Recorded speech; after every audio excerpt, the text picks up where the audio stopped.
Hey, I'm Meghann Scully, and this is the Limerick Post Show. Coming up in today's show, the big interview is with Mags Boland Murphy of Bofin Consultancy, who told us all about the hospitality and tourism sector and what they can do during COVID-19. First up, though, the top stories in Limerick, and the Belltable have a new bursary on offer, and Cian found out more about it. Belltable Yes. Connect has today announced something very positive for artists. We did indeed. It's our new scheme called Belltable Connect 10, which is 10 1,000 euro bursaries to buy about a week's worth of time to theatre makers based in Limerick and around Limerick to think on a new idea for the mid or immediate future of theatre. It doesn't have to be about social distancing. It doesn't have to be about how theatre as a form might change in the next few months or even the next year, but it can be about that. And these bursaries, Belltable Connect 10, are only possible thanks to the support of the Arts Council. This is the money that we had received for our Belltable Connect programme for 2020. So we had a programme in plan, and the money was allocated in a different way in terms of supports and development programmes for theatre makers. But obviously when the pandemic hit, was clear to me that we had to redirect that money that we had, that the Arts Council actually said would be honoured, that we would receive this money for 2020. So I started thinking about a different programme and how best the money, that the fund we have in the Arts Council would be best directed to immediately help artists without any gig or diaries for the foreseeable. Now to our Out and About section, I chatted to Neil O'Sands of Answer Ireland's Call to find out all about the brand new initiative. First up though, and Lean On Me is a new initiative that is set up in Limerick to support local businesses, and I chatted to some of the founders. We're joined by Joe Brooks about a brand new Limerick initiative, Lean On Me. Can you tell us, Joe, exactly what is the concept? Well, the concept is it's a voucher scheme that basically came about because I suppose the genesis of this was that I was living in Limerick and I was commuting over and back to London, and I could see as the COVID crisis was basically coming to the fore, I could see my circumstances changing, my habits changing, and then these observations, which I wasn't actually making consciously, but they were just kind of happening. So, I mean, I'm from my dad was a retailer in Limerick, so I would know very well how close to the wind these people sail, even in good times. It's not most people in retail, small independents, they're making a living. Few do well out of it, but they generally make a living, and it's good living, and it's social, etc. So I could see very quickly, the cafes were reducing their offerings, and next thing they were reducing the number of seats, and next thing you couldn't go in, only in twos, and next thing they were closed. So I was kind of going, all right. I was like, if this is 3 weeks, we're fine. If this is 6 weeks, X, Y, Z may be gone, and if this is 10 weeks, the commercial landscape could be obliterated in Limerick. From a local retailer, when I say local, I just mean independent local. People who are, probably front of house themselves, serving, have a relationship with their customers. So I just, I got very concerned about it, and that was on one hand, and I was kind of going, and I know, I know these people, and I have about 4 or 5 places I go to all the time. But then we all have I've got my coffee shop, I've got my barber, I've got my, I go for my pints, etc. I won't be naming anybody, but I'm kind of going, my health should be okay because I'm isolating, and hopefully my family will be okay. But when I come out of this in May, June, or July, and I want to meet my friends and we want to go for that pint, it may not be there. So. I'm now joined by John Moran, who of course is part of the Lean On Me initiative as well. We obviously just spoke to Joe Brooks. John, I suppose we want to know is how this group came together and how you guys decided, right, let's get this going. Okay, well, look, this is classic Limerick, right? I mean, it's a small place, everybody knows each other. I had probably about the time we were thinking about the close down in the middle of March, sent out a tweet that sort of suggested a concept which is very similar to what we've now pulled together. And then about a week later, Joe gives me a call. I mean, as I said, it's Limerick, right? Joe's parents used to live up the road from my parents and out towards Patrickswell and Munga, and says, I have this great idea. And I'm like, yeah, okay, you got the same idea as everyone else has, which is brilliant because it means everybody's looking at the same problem and seeing that there is a solution. And I'm sure a lot of businesses out there are thinking, where is the solution to the problem that we have bills still racking up and we have no cash coming in? So Joe had kind of this idea that we could kind of call on the network of people that have supported Livable Limerick in the past and some new people. And so we started making some phone calls, and he's been calling businesses. I've been calling some people. You've got the grid finance people who've come on board, which is great because they're here up the street in the Crescent as well. So they're in effect a small Limerick business themselves, but they have the systems to look after the money safely. So it's not coming into Livable Limerick, it's going directly to them. And to also kind of distribute it out through their accounting systems to the various businesses. So it's a classic kind of Limerick, as I said, solution. It's a community of Limerick coming together to help each other. I'm now joined by Shawnee Ryan of eLive to chat more about it. I guess John Moore mentioned more so the technical side of things. Can you tell me how you got involved first of all?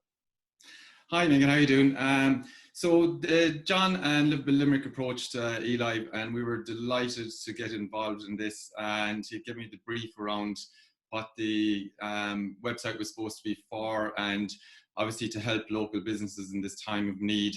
And we were delighted to get involved in it, and our team worked really hard to get the website up and running. And I think it's probably the fastest we've ever been able to turn around something like this. We worked day and night on it, and what we built is a very, very simple system. It's very easy for businesses who want to get registered on the system to come on, fill in a form, and upload some of their data and their details, and we can get them up and running on the system straight away. And then for the users, it's a very, very simple system. They can go in, they can find their favorite local business, and they can very easily just purchase a voucher on the system. Super. So it sounds really easy to use. So we'll say, for example, I'll log on, I'll find my favorite, maybe a coffee shop, my favorite bar, my favorite restaurant. And I know there's so many other businesses, and I can put in maybe 10 or 20 euro or maybe whatever I can spare for the week. And as you said, buy that voucher. And then when all this is over and it's all open up again, I can go in and redeem whatever items I want. Exactly. What you can do is you can go onto the website, and if you want, you can do it as a once-off guest purchase. So you just put in your details and you can make your purchase, or you could save your details if you want to be able to come back at multiple times to be able to purchase from different businesses or a repeat purchase from the same one. And then once that goes through, the site is obviously, it's a very secure site. We have using SSL encryption, and it's PCI compliant. We're using Stripe as our payment gateway, which, as you know, is set up by two Limerickmen. So another big plug for Limerick there. And your payments go through, and then those payments will then go to the businesses that are involved. And when this is all over and we start returning to normal, you then go into the businesses that you've supported. They will have details given to them already of who has purchased, but you will also be getting a confirmation of your purchase when you do it through the site. And then they will issue with your voucher, which you can use. Shawnee Ryan, it's been great to chat to you, and we will hopefully see you soon now around Limerick when it's all back up and running again. Indeed, you will. Nice to be joined by Neil Sands of Ireland's Call. Now, can you tell us, Neil, all about Ireland's Call initiative? Yeah, Meghann, so thanks for having me along. I was in California the last 10 years, and I just moved back to Ireland just last year, and I saw a lot of folks as I was kind of on my travels in California and elsewhere that were, you know, some of our brightest and best are still abroad. I'm a bad example of that, but when COVID hit here in Ireland, it kind of struck me that there was so many of our medical professionals still abroad that we were seeing a lot of flights cancelled and stories about, you know, these medical professionals stuck all over the world. And so I had offered to be able to fly 2 medical professionals home, and as I was going to go and isolate with my own folks outside of Dublin, my place was going to be empty. And so I offered that to a couple of medical professionals, and just had this huge wall of response of both folks that required that type of assistance and But on the other hand, there was folks from the technology sector and business sector, and a ton of people from the general public offering their own accommodation all over the country. And so a small fund was raised, and a public fund was then raised afterwards. And we're delighted to report that of the three missions that we have, which is fly the heroes, house the heroes, and kit the heroes with what they need for the frontline fight against COVID, that we've financed over 80 flights today. Over the course of the last 10 days, we've raised €30,000 with the help of the public, and we have over 100 in accommodation at the moment. So the PPE situation is developing, and we're taking lots of kind donations on that as well. But it's an initiative that has really just grown out of the generosity of the Irish public. It's absolutely incredible. And, I've seen as well, we've seen, on the news, all the doctors, nurses, health professionals flying into Dublin airport. They've all been living in these countries in Australia, New Zealand, America, all across the world. And, I'm sure they had their lives set up there, houses, they've had jobs, everything. And, so many of them packed their bags and they got on those planes and they flew home as soon as they were asked, which is, I think, is so noble. And it's so incredible to see that so many of them, I suppose, answered Ireland's call. Absolutely, and like, these are young professionals as well. They're at the very front of their careers, very many of them, and I'm sure it's leaving cert weather in Perth at the moment, so it's definitely a place that you probably want to be. But I think it's noble. I think that the valor that these young people and the leadership that they've exhibited is just so emblematic of the Irish everywhere, including the ones in our front line at the moment. And the more of that we can get to our front line, the better. So we're really focused on getting that message out to those folks that want to answer Ireland's call and want to come home. And many of them, they've picked up very valuable experience abroad as well, stuff that they might not be exposed to here in Ireland. So I've long been an advocate of the position that emigration should be mandatory for a period of time, and that you can bring back some of that experience. And so we're just seeing that arriving in Dublin Airport every day, and we're very happy to be able to facilitate. And as well, the housing, I've seen as well so many people across Twitter. I've seen sporting guys, I've seen loads of different people offering up, as you said, your apartments, your houses, rooms. That's really incredible as well, because effectively, I suppose you're letting strangers into your house, and you're letting them in there for free as well, which is, I suppose, before all this, you'd never dream of letting someone into a spare room like that. But now everyone's like, no, this has to be done. We have to give up our houses. We have to do all this, and it's incredible. And people are moving in with their parents just to make space for our heroes. So that's another great thing to see the Irish people doing. Absolutely. Like, there was a 71-year-old lady in Drogheda offered to move in with her elderly sister to vacate her premises for a frontliner. We've had almost every county in Ireland has come forward with some accommodation or other that's been offered to the front line. Like, for the rest of us that have to sit on our couch every day and watch these frontliners go and risk their lives on our behalf, there's a kind of a sense that what can we do to help from home? And giving up our homes is a very extreme, I think, step, but it's one that so many people are willing to take because I think they can see the advantage of it. The fundraising side has been amazing as well. We've had big and very large donations from some corporates, and then folks that again are at home and want to be able to help in some little way and stand shoulder to shoulder with the front line. It's incredible to see, and just anybody who can help is coming forward. We've an incredible team of volunteers, and I think there's a real sense that if we can get a nation around this effort, that we can really beat this thing.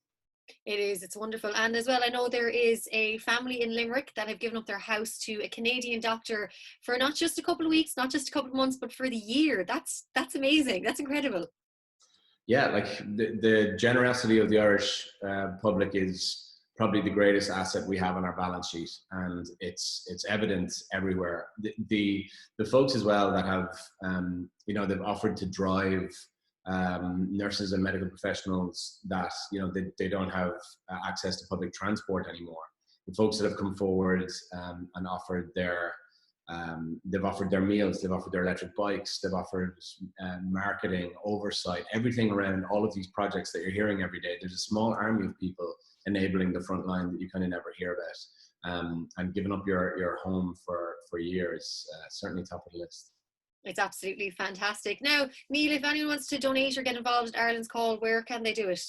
Yeah, simply answerirelandscall.com. So we have a public-facing fund. It's entirely non-for-profit, so all of the, I think, 11 and growing team of volunteers are all working for free, and every cent that's raised is brought to flying, housing, and kitting a hero on the front line.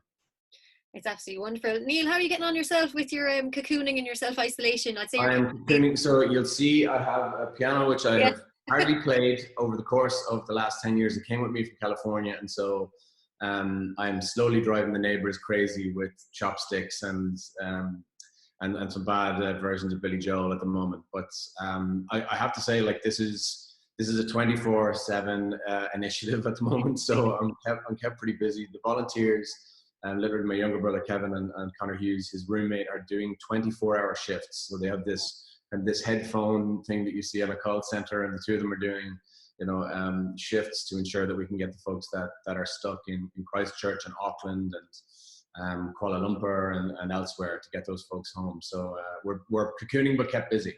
Yeah, I know. I think, yeah, we all are. Do you know what, Neil? It was an absolute pleasure chatting to you, and thank you so much for letting us know all about Ireland's call. And it's absolutely incredible work that's been done. And as you said, the Irish people are just amazing. And it's the one thing I suppose we can all take from this is how positive people have come together to help others and hopefully to get us through this crisis sooner rather than later. Absolutely. Thank you. Thanks for chatting to Limerick Post Show, Neil, and we'll chat to you soon. Thank you. Bye. Welcome back to the Limerick Post Show with me, Meghann Scully, and I'm delighted now to be joined by Mags Boland Murphy. How are you getting on? I'm not too bad, Meghann. I'm not too bad. How are you? I'm really good, thank you. Now we'll have to go back to when we first met. It was at a Supermax event in Limerick a couple of months ago now, wasn't it? Yeah, it was a great event actually. And it was, really, of course, good news this morning. Supermax is going to start opening their drive-thrus again, which I know an awful lot of people are very happy about. Now, thanks. We'll have to talk about your connections. You are, of course, a Limerick lady, but is it in Wexford you are? I am Limerick to the core, but I am married to a Wexford man, so living in Wexford at the moment. But I get home as often as I can. I love where I'm from. Yeah, so, it's a great place, great city, great county. So you are from Bofin Consultancy. Can you tell us what exactly your company is?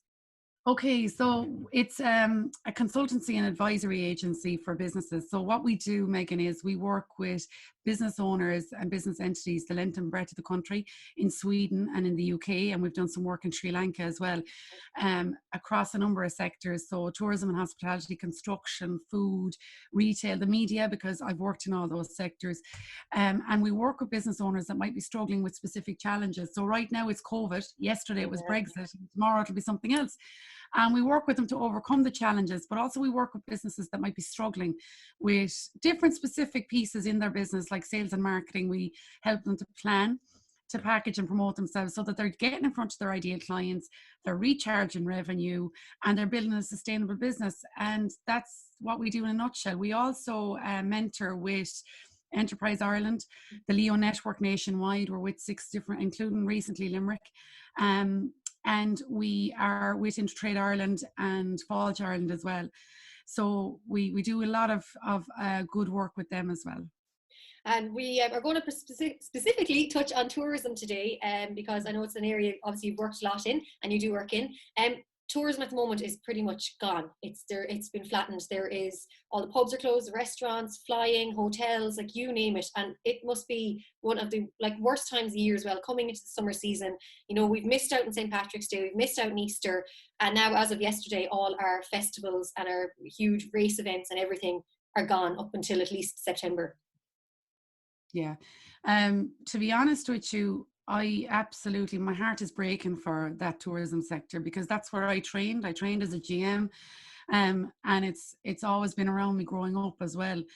And we have a lot of clients in that sector, and they're struggling, and it's very hard. I'm at the cold face of it, where I'm seeing the struggles, the specific struggles. They're trying to make sure their employees are looked after, but they're looking at losing a full season, if not a full year of revenue now. And they're one of the backbone industries in the economy. They're one of the industries that brought us a recession. So I think now the government need to step in and need to start supporting them in not, they're not looking to be bankrolled, but they're looking for real support.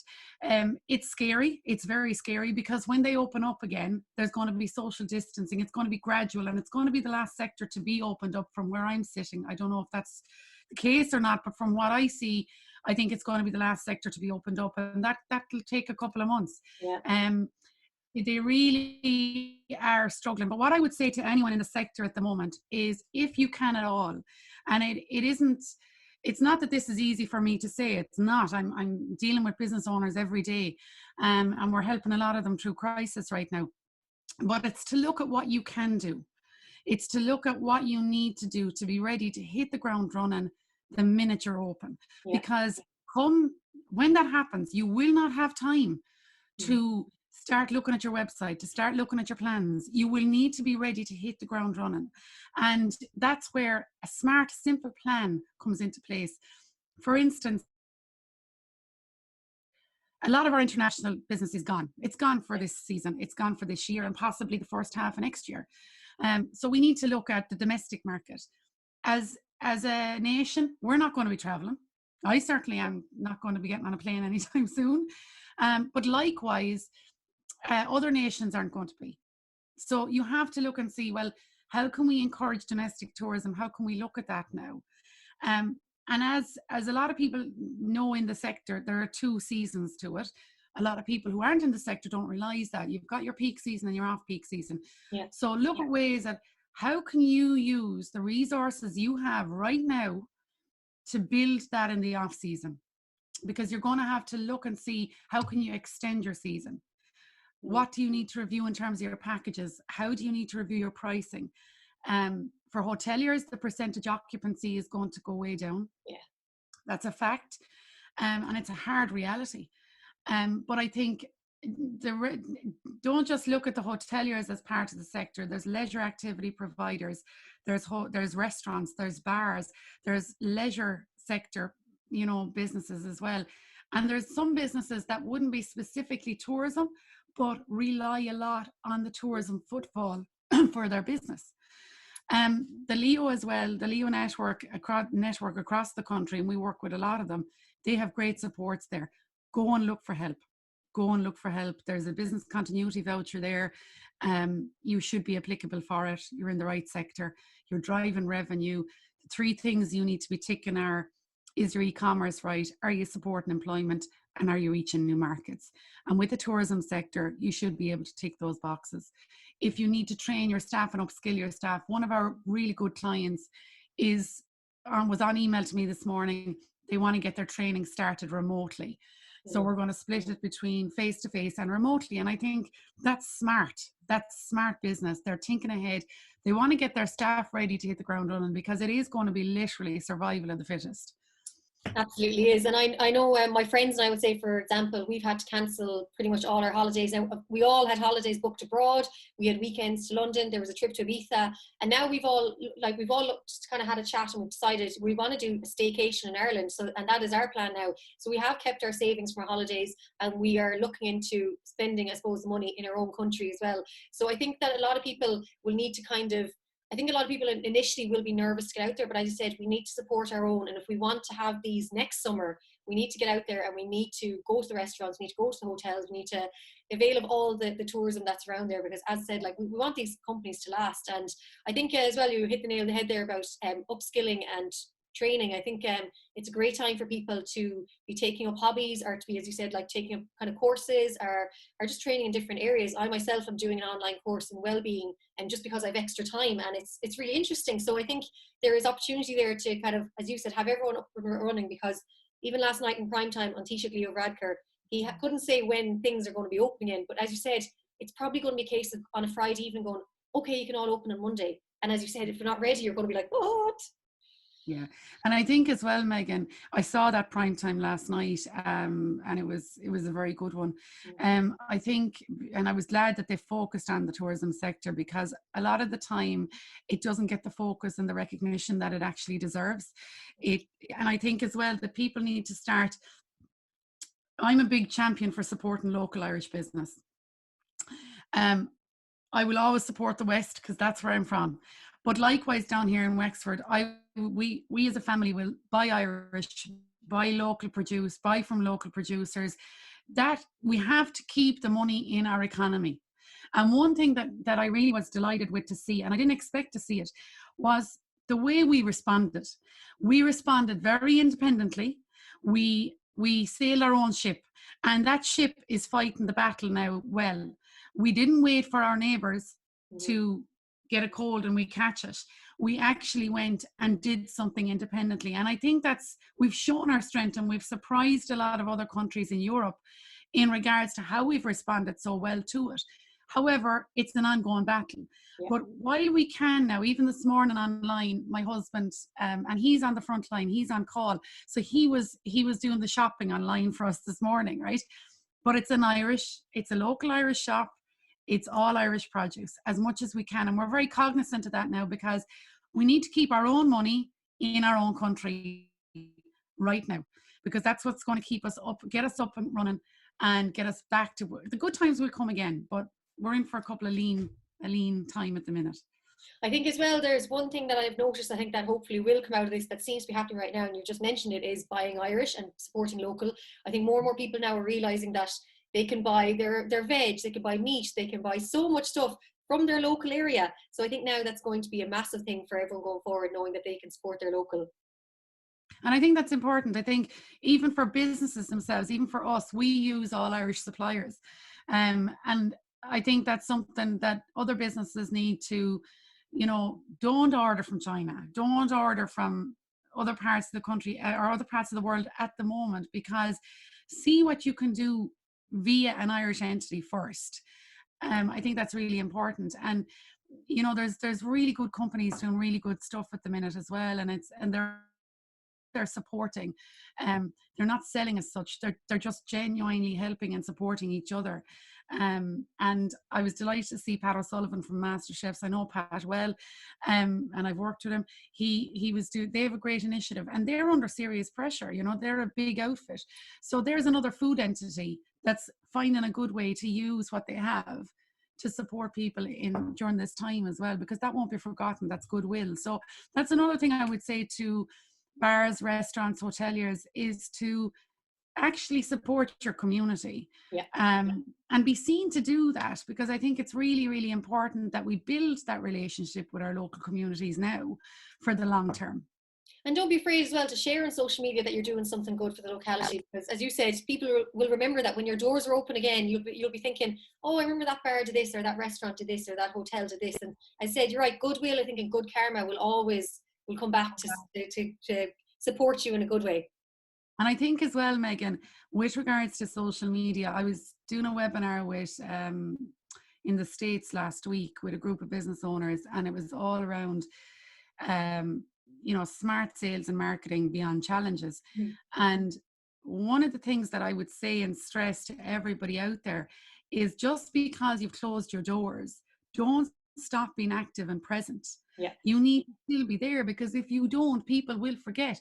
There's that old saying, if we're not reminded, we will forget. Yeah. So people know what you're doing. Be real. You don't have to be suited, booted and looking perfect. There is no such thing as perfection in these times. I'm here in the office in the house. Our office is closed, and thankfully the one thing that I have to say is I have a great team of people working with me, but also we embraced remote access systems 6 or 7 years ago. Oh, wow. And I think learn from that now. Don't drop at the minute the doors are back open again. See, how can that strengthen your business? Because there's only one of me, and the girls help me in the office. I can't be in Donegal and in Wexford at the same time, or in Limerick and Dublin at the same time. So using the remote access that you have and the smart technology that we all have at our fingertips, it's just a question of learning and developing new healthy habits to get the balance right. It'll actually reduce stress in some small way, and maybe increase productivity. So for businesses in the sector and businesses in general, I would say, look and see, how can these systems now support you through this period, but also beyond COVID-19? How can you actually become more innovative and progressive? Yes, it's absolutely incredible. And Mags, I tell you, I could chat to you all day and all night. But I just want to ask yourself, how are you getting on in the whole lockdown yourself? I'll tell you, Meghann, I'm a type 1 diabetic and I've asthma. So I was very sick a couple of weeks ago, but I'm okay. But I went into lockdown quite early on, and I decided to close the office quite early, because just for health reasons. I'm grand, I'm fine. I'm used to working remotely. There is a bit of cabin fever setting in, I won't lie. But thankfully, as I was saying to you before the call, we live in the country. and I'm a city slicker, but I love living. I love where I live, and just to have that sense of space and get out for a walk with the dogs. You know, it's real life stuff now, and we're all in this together. I suppose we have no choice. We have to just roll with it as it happens and adapt. But yeah, I'm good. You know, there's a lot of people in an awful lot worse situations. You know. That's it too. I think we always kind of have to, I try to keep reminding myself as well at times when I'm kind of feeling a bit uneasy. I'm like, we're all in this together. We're all in the same boat. We just have to support each other through it, and then support each other the other side of it, and we'll be okay. Yeah, we will, and just jog on. And you know, I think as well we'll come back smarter and stronger, I think. And I think like we are hitting a recession now, there's no doubt about that. But the last recession, I started my business at the last recession, and some people thought I was cracked. Maybe I was. But the people who actually survived through that recession, and particularly in the construction industry and the tourism industry, were the ones that actually stayed active, worked smart, cut their cloth. You know, I was only saying it to my husband here this morning, what do we really actually need, you know? And I think mental health is a massive piece. Mental and physical well-being through this is so important. So important. Absolutely is. It is. Once you've roof over your head, once you've got food on the table, and you know, you've got like your health as well. It's that they're what's really important at the end of the day. Exactly. Spot on. Thanks, Boland Murphy. It's an absolute pleasure to chat to you again. Of course, Bofin Consultancy is your company. Where can we find you online? You can find me at bofinconsultancy.com. I love connecting with people. So if you want to connect with me at any stage, I'm on LinkedIn, Mags Boland Murphy, or you just go to the site and you can email me at mags@bofinconsultancy.com. Our site's been redone at the minute, but the existing site is there. Lovely stuff. Mags, look, hopefully we'll see you soon in Limerick, and stay safe, stay well, and we'll chat to you soon. Limonakaboo. For these stories and so much more, head over to limerickpost.ie/show. I'm Meghann Scully. This is the Limerick Post Show, keeping Limerick posted.